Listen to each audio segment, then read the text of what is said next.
most of you that know me well will know that I didn't do much work in my life. I took off around the world and saw all the wonderful places that are here.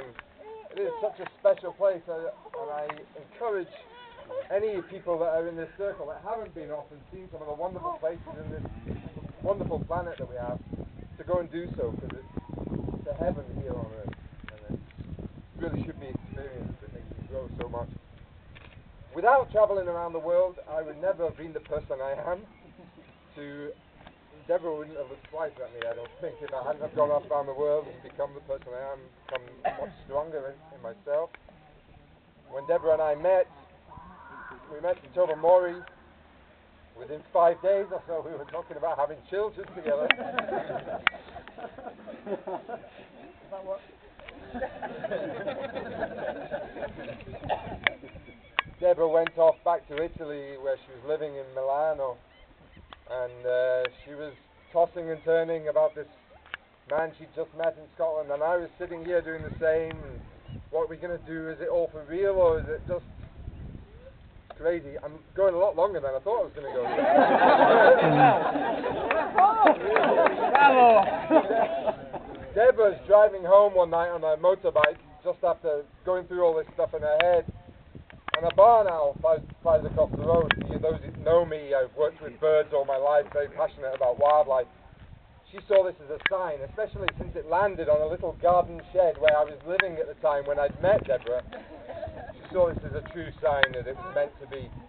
She came back to Mull, she told me this story, and we drove home together, and another barn owl flew across in front of the car.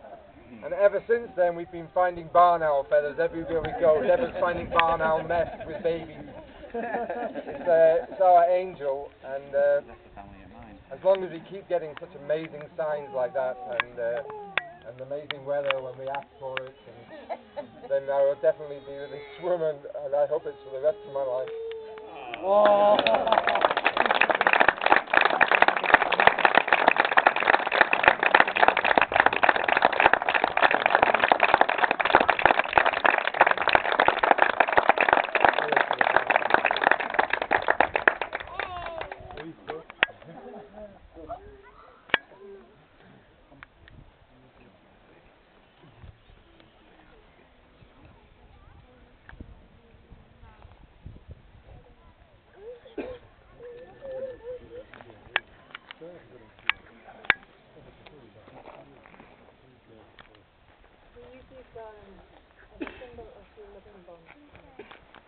May that bond always be strong and always be true.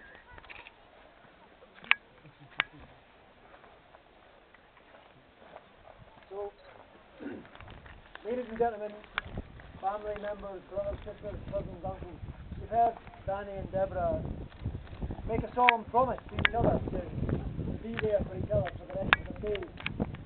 So by coming here today, there's no such thing as an observer, you're a participant. So what I'd like to do is ask everybody here for a promise and for a commitment to that. I'm going to ask you two questions. Emily's going to ask one, and then I'm going to ask one. And just in case you're struggling as to what to say afterwards, a nice strong "we will" is what we're after. So, will you all share in Danny and Deborah's joy? And will you stand beside them? And always offer your love and friendship? We will! And will you stand next to them, but not between them?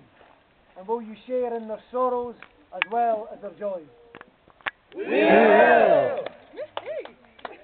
Danny and Deborah.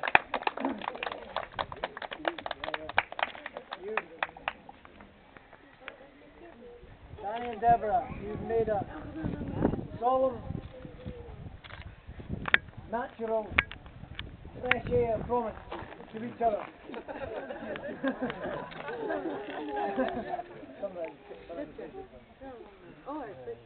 You've made a promise to each other, you've made a